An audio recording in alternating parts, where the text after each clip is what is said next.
of sheaves and stars. The call of God often breaks a man before it makes him. At 17, Joseph hears the voice of El-Shaddai for himself in a dual dream of harvest and heavens. But the very visions that set him apart from his brothers also fuel their disdain into a raging hatred that threatens to destroy him.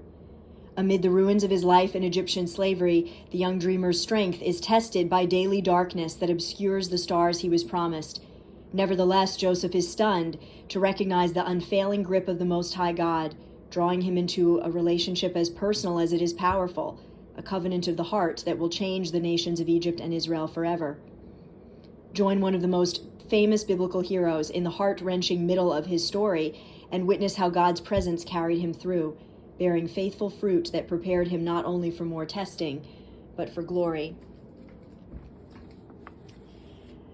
Since it's launch day, I wanted to briefly talk about one of the first pages of this book, which is the dedication page.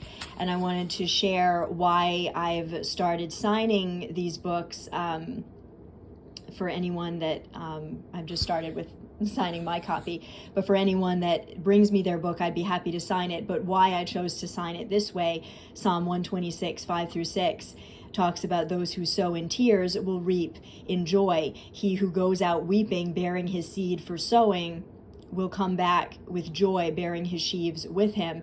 And I had been spending a long time deciding how I wanted to sign this book, because if you've read my other books, or you've had me sign those, you'll see that I have a specific way of signing each of them based on sort of the theme of the book. And I didn't even think about this scripture and how it connects with sheaves and stars until this year, until right before I actually officially published this book, and actually not until I actually got this hard copy in the mail. And the reason that I actually started thinking about this scripture was through my own journey with infertility. So I have been, struggling with unexplained infertility for several years now, and God encouraged me with this verse that, as we go out weeping, bearing our seed for sowing. So we're carrying that thing that we desperately want to see come to fruition, and we're willing to plant it in tears. We're willing to face the struggles. We're willing to face the difficulties. God is the one who will bring us the sheaves. And as you read this book, you'll see that God promises Joseph, don't worry about the sheaves in your dream. I will bring them to you. So on that note, this entire book, the writing of this book is based on my relationship with the Lord. It came from my relationship with the Lord, and my love for this story came from him. So throughout the book, God is referred to as El-Shaddai, which means the all-sufficient one, and it has so much more meaning than that. But the dedication starts with him.